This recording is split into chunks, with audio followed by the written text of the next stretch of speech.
Hey everyone, my name is Jonas and this is episode 4 of the Public Speaking Progress.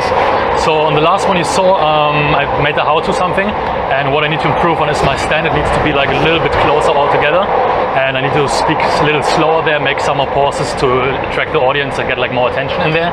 And this one, episode 4, will be about the persuasive speech. So I'm taking one topic where I try to convince the audience with my opinion and try to get them into my mindset, no matter how their mindset was before. I got a brief idea what I'm going to do already. I will be speaking about people being more productive and stuff like this, and still figuring it out. And what is added right now to it is some background info from the prof actually about how to prepare a good speech, how to sort and organize it better so that you don't get lost in everything. So there's more external input coming to it, so that it's not like just freestyling and working with oneself, getting more quality in there. We'll see what happens. See you next time. We are all going to die. Well, that's not the biggest secret I could have told you, but over the next 700 months, everyone in this room is going to be dead. Carolyn, you're in your end of 20s, so you've got a little less time. Kelvin, you're over 30 already, so you will be first of us. It's less than 600 months left for you. Time is ticking. Let me ask you now, who has goals set in their lives, of all of you? Like really set goals. Laid them out for what you want to achieve before you die, what you want to achieve before you're 30, and what you want to achieve after university. By show of hands, like honestly. Okay, so it's like 50% probably. All of you like who showed their hands and all of you who don't, doesn't matter if you have goals set or not, I'm sure you procrastinate. Jana was speaking about this before. We procrastinate all the time, either if it's on Facebook, wasting our time scrolling through the newsfeed, if it's on WhatsApp, sending pictures around, or if we just hit the snooze button, as you also spoke about before. The snooze button is from the devil, like it's crazy. We say like, let me do this in 5 minutes, let me get 10 more minutes of sleep, let me get 20 more minutes. Well, let's make it 30 minutes because it's an even number, it makes more sense. It's totally stupid.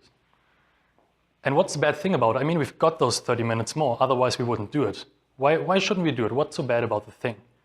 The bad thing about it is we set our day off with this decision. It's the first statement we do. We say, let me do this later. And this is what we do for the whole rest of the day. We get an assignment, we say, let's do this later. We've got weeks left, like why should I do it now? So standing up at maybe 7:30 is not the problem. The problem is standing up at 7:30 even though we said we're going to stand up at 7. That's a big problem there. Let me make an example out of this class, public speaking class. We have like 5 minutes, like right now with me, 5 minutes to perform. And then I'm uploading those speeches of everyone on YouTube, which are also just 5 minutes. And I looked at the views of everyone. And I see like not even 50% of this class actually look at those videos. So we don't take 5 more minutes to actually evaluate our 5 minutes, which we just put in effort in there. And it doesn't make sense to me. I was thinking about like, why wouldn't we do this? And I was speaking to some of you and some told me like, why you don't watch into those videos. And most people told me, I'm embarrassed to see myself speaking. And this was like, whoa, I wouldn't have thought of that. I was thinking like, maybe I don't care about public speaking. I want to watch Netflix. I don't know. I just want to do something, but not like I'm embarrassed to see myself speaking. It's like, this is like rough. And what I was asking myself, how can you stand here speaking to everyone when you're scared to speak in front of yourself? And this is like rough. Everyone should watch those videos because we get a lot out of this. And if it doesn't hit you like that it is a problem that you think you're embarrassed of yourself looking at you, think about it this way. Either you or someone is paying for this course. This course is like $1,600, I think. We've got about 16 lectures. So this course right now, everyone costs $100. You pay $100 to look at me right now. And in this course, you actually get those 5 minutes as I spoke about. And most of you probably work for this tuition fees. And let's say at an average of $10 an hour, $100 this lecture, you work 10 hours to perform for 5 minutes, and you don't take 5 minutes to make those 5 minutes worth, or actually those 10 hours which you wasted already. It's a waste of time, basically. So either like you're scared to watch yourself or something. I tell everyone who thinks this way, look at my first speech where I wasn't silent for 20 seconds. And on every second of those 20 seconds, think about, is my speech really this embarrassing? Or was my speech embarrassing? Because I made like a silence high score here. I had the biggest fuck up in this course. 20 seconds of silence, it's the highest number. And your speeches are not embarrassing at all, I think. I think we're all doing a pretty good job here, as she just said.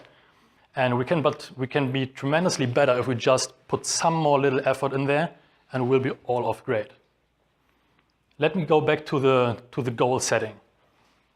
Right now we're doing something like a fish. We tumble around, we don't know what to do, we watch Netflix here, we do an assignment there, we go around, and somewhere we end going to die. When we set goals, we have our goal here, we start here and we go straight to it. We won't procrastinate anymore, we won't hit the snooze button because we've got this goal in mind. We'll go straight into it. It's like we're way more focused. And what I want everyone to do right now is take off your phones. Take them out and open your alarm. You as well. Open your alarm, and I want to set you an alarm for 7 p.m. tonight. I'm also going to do this. I'm totally speaking to myself right now as well. Set an alarm for 7 and label it with goal setting. And then save it. So tonight when the alarm rings, just take like 30 minutes, take out of a paper, take a pen, and just write your goals down. University goals, goals when you hit 30, and goals before you end your life. And make those goals visible every day of your life. Just look at them in the morning, whenever. Instead of hitting the snooze button, look at this list. And I guarantee you, if you get in habit into doing this, you will be way more productive. You will be way more satisfied with your whole performance in general. And in the long term, you will be happy. Probably like 5 people out of this course will do this. If even 5 people. And I guarantee those 5 who do it, they will be thankful for it. And I would like laugh if you send me a message once you did it tonight. It would be awesome. In 700 months, everyone in this room will be dead. Make every second count. Thank you.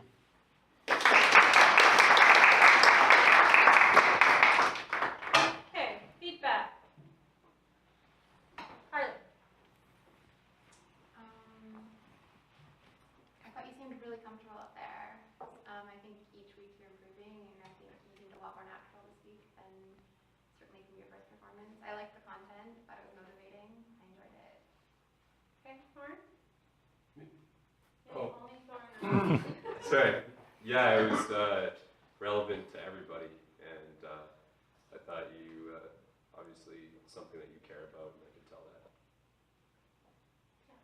Body language was good. You scanned the room, which was nice. I'm pretty sure you looked at everyone.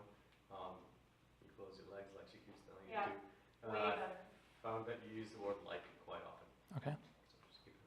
Yeah, I think that your body language was fine, but you just kept like walking around too much where like your back was facing like people. I think you need to be careful because Sam's really far back. Oh, he made some good eye contact over here, I think. He did, but you were in the middle more. Yeah. So Right. he really doesn't. So make sure when you're presenting that you like I would have presented over there and then moved around the room. What about someone on this side? Yeah, Megan. I thought that your content was really, really good, but I thought that it was kind of lacking structure. That it was a little bit like meandering, and then you kind of got back to your point, which was good at the end to kind of tie it together. But in the middle, I felt I got a little bit lost in what you were saying. Yeah, Colin? Kind of like coming from a pronunciation standpoint, like when you first started off, you're rolling your words together a bit, but as soon as you calm down and you're on your element, like you can really understand you're enunciating much better. But just at the start, kind of like, yeah. Okay. Anyone else? Okay. So definitely, you've got all the goods in terms of your structure. So your body structure, you're tall. I mean, I hate to say that, but that does. It can be very Beneficial. Influential. Okay. Okay. Good-looking guy. Although jeans, I don't know in what country that's professional. Germany, everyone's wearing jeans. Like Yeah. there are no suits actually. Jeans are professional. My roommate here works for a PR firm downtown. She wears jeans every day. Anyway, Thank you. I think they're all helping you here. I think the delivery and the way you delivered it was great. I agree with Megan. I got lost in. I wish you had just stuck with goals, and you could have said, for instance, every week I put 5 minutes. The video record this, and how come we're not? We're here to become better speakers, and I'm giving the opportunity to look at yourselves, and only half of you. Why is that so? Like, I just felt like I wasn't sure because it was all about goal setting.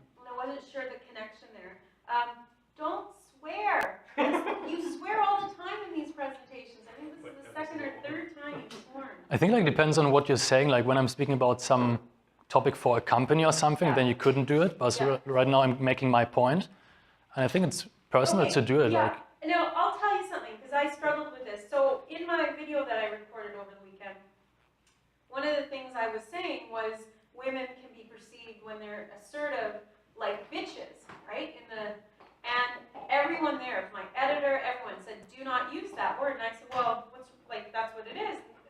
I think it's better, when you're doing a public presentation, it's better to be conservative. So there could have been a better word than F up, okay? Great, powerful conclusion. You seem very comfortable. Your voice seemed much deeper to me today. I don't know if it's because you're sick. I'm not. But it seemed really deep, and I really want you to start changing your pitch and working on pausing more. Yeah. Because I think you know how to deliver an impactful speech. I think it's just now doing it, implementing it. And I think pausing and pitch and changing your pitch Definitely. will really help. This is like rough. What the heck does that mean? I do this a lot when I'm right now, when I'm losing a word which I want to use because of the English, then I throw a lot of weird words in there. But Like what's rough? rough is, where did I say it, in which You context? said this is like rough. This is bad or something, yeah. Okay, that's so slang. I have no idea what that means. That's 20-year-old talk. I have no idea. Yeah. Other than that, it was good. It was really good. Cool, thank you. So this was speech 4. I think this was personally my best speech so far, from the content and how my body was, how my gestures were, my movement and everything. What I need to do better is I need to speak slower and throw some more pauses in there, just as Carolyn the prof said as well again. So this is my hardest thing right now. I also need to close my stand again, which I'm doing right now, which was better, but yeah, I need to pay attention on that one because it looks just weird, as I also said last time. Yeah, pauses are just really, really strong, because when you make this pause, you draw all the attention back into yourself, and it makes them really interested, like what's coming next. So the pauses are really important, which I have to do. What I recognize in my intros and my endings, like those ones I'm doing right now, before and after the speech, I use a lot of filling words when I don't know my English words, what I want to say. It was like when I made the Rubik's Cube, I said often I said to finish that thing, to get that done, instead of saying this is how you solve the Rubik's Cube, using the actual word. So I'm lazy there, and it's just not as eloquent as it could be. So it's again slowing down a little bit and thinking about all the words which I want to use, and then it becomes way stronger and the quality will just increase tremendously. What else was there? The last speech was a little bit unstructured. I think it's again because my movements were good. They were all over the place, but they were not like as move here, move there, move there. It was more like going around, same as my gestures. They sometimes fade away, and it just takes too much of the room, which doesn't make it on spot. So I need to work on my gestures, that they go like this and not like this going out there. And when I move around, I should go from A to B to C to A to B, wherever, but not like all over the place. And then like speaking slower, putting on pauses and everything, this would all make a little bit more structure into the whole speech without changing the actual words. And then I can also work on the words itself, which will help me having more structure. Kelvin is doing a very nice strip right in the background. I can see his very hairy tummy there. And maybe I will add a picture for this later on. Until next time.